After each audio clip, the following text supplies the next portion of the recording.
अहंकार का अंत। राजगृह का एक प्रसिद्ध नगर था जहां भगवान बुद्ध अपने शिष्यों के साथ निवास कर रहे थे। एक दिन वहां का सबसे धनी व्यक्ति सुधीर उनसे मिलने आया। उसके कपड़े रेशम के थे, शरीर पर सुगंधित इत्र की खुशबू थी और हाथों में सोने की अंगूठियां चमक रही थीं।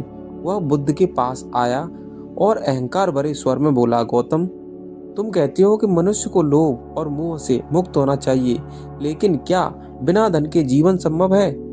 मैं मेहनत करता हूँ, लोगों को रोजगार देता हूँ, गरीबों की मदद करता हूँ, फिर भी तुम कहते हो कि धन बुरा है। बुद्ध ने मुस्कुराते हुए कहा, सुधीर, धन बुरा नहीं है, धन से जुड़ा अहंकार बुरा है। धन साधन है, लेकिन जब वही साधन तुम्हारा स्वामी बन जाए तब विनाश निश्चित है।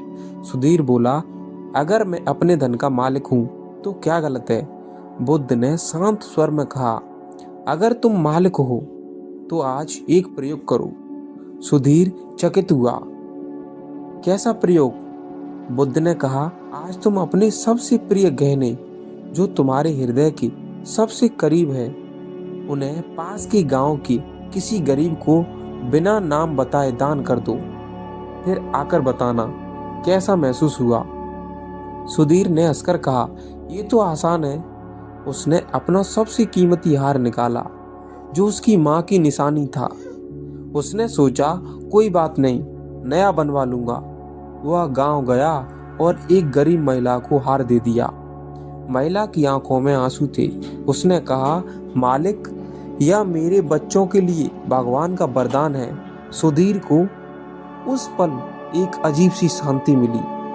वह लौट आया और बुद्ध के सामने बोला, गुरुजी, मुझे बहुत अच्छा लगा, लेकिन मैं खुद को अभी भी श्रेष्ठ मानता हूँ, क्योंकि मैंने दान दिया है। बुद्ध मुस्कुराए, यही तो अहंकार है। सुधीर, जिस क्षण तुम सोचते हो कि मैंने दिया, वही क्षण तुम्हारे भीतर दान का पुण्य समाप्त हो जाता है। सुधीर ने पूछा, तो क्या मैं कुछ भी ना सोचूं? बुद्ध ने कहा, सोचो जरूर, लेकिन अपने में कोई केंद्र न बनाओ। जिसने देखा सीखा, उसने अपने भीतर का मैं मिटा दिया। जब मैं मिटता है तभी आत्मा प्रकट होती है। कुछ दिन बाद सुधीर ने बुद्ध के पास आकर कहा, गुरुजी, मैं रोज गरीबों की मदद करता हूँ, मंदिर में दान देता हूँ, लेकिन फिर भी मन में शांति नहीं मिलती। क्यों? बुद्ध ने पास के पेड़ की ओर इशारा करते हुए कहा, उस पेड़ को देखो। वह किसी से कुछ नहीं कहता, लेकिन फिर भी हर आने जाने वाले को छाया देता है। वह यह नहीं सोचता कि मैंने किसी को छाया दी, बस दे देता है। स्वभाव से ऐसा ही जब मनुष्य का स्वभाव बन जाए, तब दान सच्चा होता है और शांति स्वतः मिलती है। सुधीर को बात समझ नहीं आई। बुद्ध ने एक और उदाहरण दिया। उन्होंने एक कटोरा लिया और उसमें थोड़ा पानी डाला। फिर पूछा, अगर मैं इसमें जहर डाल दूं तो क्या होगा? सुधीर बोला, पानी पीने योग्य नहीं रहेगा। बुद्ध ने कहा, अब सोचो, अगर यही जहर एक बड़े झील में गिरा दिया जाए तो क्या झील का पानी पीने योग्य रहेगा? सुधीर बोला, हाँ, क्योंकि झील बड़ी है। बुद्ध ने कहा, इसी तरह अगर तुम्हारा मन छोटा है तो एक बुरा विचार, एक अपमान तुम्हें अस्थिर कर देगा, लेकिन अगर मन विशाल है तो कोई जहर तुम्हें प्रभावित नहीं कर सकता। सुधीर की आंखें नम हो गईं। उसने महसूस किया कि अब तक अपने धन से बड़ा नहीं बन सका, बल्कि धन ही उसका स्वामी बन गया था। उसने बुद्ध के चरणों में गिरकर कहा, गुरुजी, अब मैं सब कुछ छोड़ देना चाहता हूँ। बुद्ध ने उसे उठाते हुए कहा, सुधीर, छोड़ने से कुछ नहीं होता। धन को मत छोड़ो, उसके प्रति आसक्ति छोड़ो। राजा रहकर भी कोई संत हो सकता है और साधु होकर भी कोई मोह में डूब सकता है। तुम्हें बदलना है, बाहर नहीं भीतर। सुधीर ने उस दिन से अपने जीवन में बड़ा परिवर्तन किया। अब वह दान करते समय नहीं पूछता था, अपनी संपत्ति को दूसरों की सेवा में लगाता था। उसके घर में भक्ति के गीत गूंजते थे और मन में गहराई से एक शांति बस चुकी थी। वह अक्सर कहता, बुद्ध ने मुझे धन नहीं छोड़ा, अहंकार छोड़ना सिखाया। कुछ वर्षों बाद जब वह फिर बुद्ध से मिला तो बुद्ध ने कहा, अब तुम में पहले जैसी चमक नहीं बल्कि भीतर की रोशनी है। याद रखना सुधीर, जो व्यक्ति अपने भीतर के मैं को पहचान लेता है वही सच्चे अर्थों में बुद्ध बनता है। सुधीर ने विनम्र होकर उत्तर दिया, गुरुजी, आज मैं जान गया, जीत वही है जो स्वयं पर हो। बुद्ध मुस्कुराए, हाँ, और हार वही जो अहंकार से। कहानी का संदेश है, सच्चा त्याग में नहीं निर्लिप्तता में है। जो व्यक्ति अपने मैं को मिटा देता है वह संसार को नहीं स्वयं को जीत लेता है। इसमें दूसरी कहानी दोस्तों, अकेलापन। एक अनकही कहानी। अंधेरी रात थी और शहर की सड़कों पर सन्नाटा पसरा हुआ था। अर्जुन अपने छोटे से फ्लैट में बैठा था जहां केवल एक टिमटिमाती हुई लाइट जल रही थी। वह अपने जीवन के बारे में सोच रहा था जो अब अकेलेपन की एक लंबी यात्रा बन गई थी। अर्जुन की उम्र 35 साल थी और वह एक सफल व्यवसायी था। उसके पास पैसा, शोहरत और दोस्त सब कुछ था, लेकिन उसके जीवन में एक कमी थी, अकेलापन। वह अपने परिवार से दूर था और उसके दोस्त भी उसके साथ समय नहीं बिता पाते थे।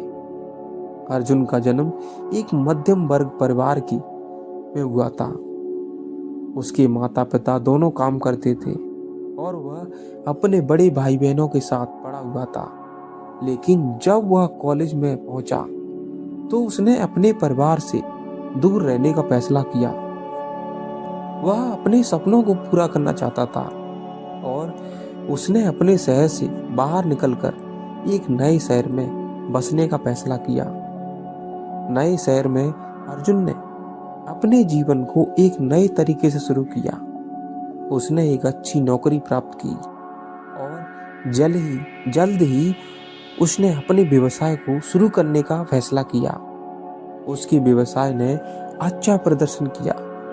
वह जल्द ही एक सफल व्यवसायी बन गया। लेकिन अर्जुन के जीवन में एक कमी थी, अकेलापन।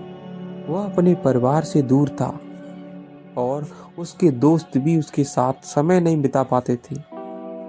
वह अपने जीवन को व्यस्त रखने की कोशिश करता था, लेकिन अकेलेपन की भावना उसे कभी कभी परेशान कर देती थी। एक दिन अर्जुन ने सोचा कि वह अपने अकेलेपन से कैसे निपटेगा।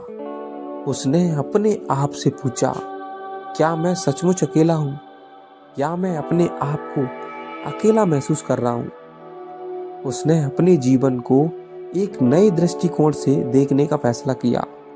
अर्जुन ने अपने अकेलेपन को दूर करने के लिए कई तरीके अपनाए।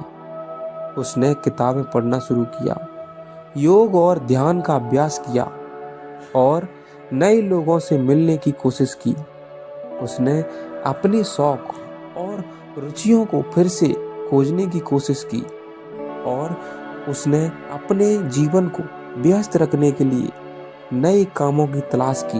लेकिन कुछ समय बाद अर्जुन को एहसास हुआ कि अकेलापन एक ऐसी चीज है जिससे वह कभी पूरी तरह से नहीं उबर सकता। उसने अपने जीवन को एक नए दृष्टिकोण से देखने का फैसला किया और उसने अकेलेपन को अपने जीवन का एक ऐसा अच्छा हिस्सा बना लिया था।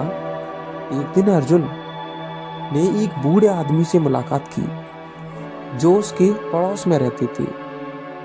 बूढ़े आदमी ने अर्जुन को बताया कि वह भी अपने जीवन में अकेला महसूस करता था, लेकिन उसने अकेलेपन को अपने जीवन को नकारात्मक रूप से प्रभावित नहीं होने दिया था। बूढ़े आदमी ने अर्जुन से कहा, अकेलापन एक ऐसी चीज है जो हर किसी के जीवन में आती है, लेकिन यह हमारी सोच पर निर्भर करता है कि हम इसे अपने जीवन को नकारात्मक रूप से प्रभावित करने देते हैं या इसे एक अवसर के रूप में देखते हैं। ये अपने प्रति रुचि रखता है। अर्जुन ने बूढ़े आदमी की बातों से प्रेरणा ली और अपने अकेलेपन को एक नए दृष्टिकोण से देखने लगा। उसने अपने आप को अपने शौक और रुचियों में डुबो दिया और नए लोगों से मिलने की कोशिश की। धीरे धीरे अर्जुन ने अपने अकेलेपन को स्वीकार कर लिया और इसे अपने जीवन का हिस्सा बना लिया। अर्जुन की कहानी हमें सिखाती है कि अकेलापन एक ऐसी चीज है जो हर किसी के जीवन में आती है, लेकिन यह हमारी सोच पर निर्भर करता है कि हम इसे अपने जीवन को नकारात्मक रूप से प्रभावित करने देते हैं या इसे एक अवसर के रूप में देखते हैं। अकेलेपन को स्वीकार करने और इसे अपने जीवन का हिस्सा बनाने से हम अपने जीवन को एक नए दृष्टिकोण से देख सकते हैं और अपने आप को बेहतर बना सकते हैं। इसी प्रकार अर्जुन ने अपने जीवन को एक नए तरीके से जीने का फैसला किया। उसने अपने अकेलेपन को एक अवसर के रूप में देखा और उसने अपने जीवन को व्यस्त और अर्थपूर्ण बनाने के लिए नए कामों की तलाश की। उसने सीखा कि अकेलापन एक ऐसी चीज है जो हमें अपने आप से जुड़ने का अवसर देती है और यह हमें अपने जीवन को एक नए दृष्टिकोण से देखने का मौका देती है।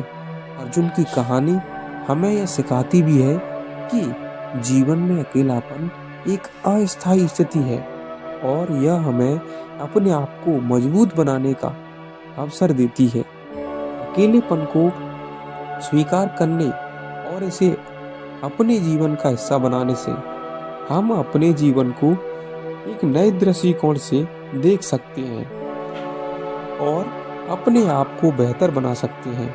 अंत में अर्जुन ने अपने जीवन को एक नए तरीके से जीने का फैसला किया। उसने अपने अकेलेपन को एक अवसर के रूप में देखा और उसने अपने जीवन को व्यस्त और अर्थपूर्ण बनाने के लिए नए कामों की तलाश की। अर्जुन की कहानी हमें सिखाती है कि अकेलापन एक ऐसी चीज है जो हर किसी के जीवन में आती है, लेकिन यह हमारी सोच पर निर्भर करता है कि हम इसे अपने जीवन को नकारात्मक रूप से प्रभावित करने देते हैं या इसे एक अवसर के रूप में देखते हैं। वीडियो पसंद है तो लाइक शेयर सब्सक्राइब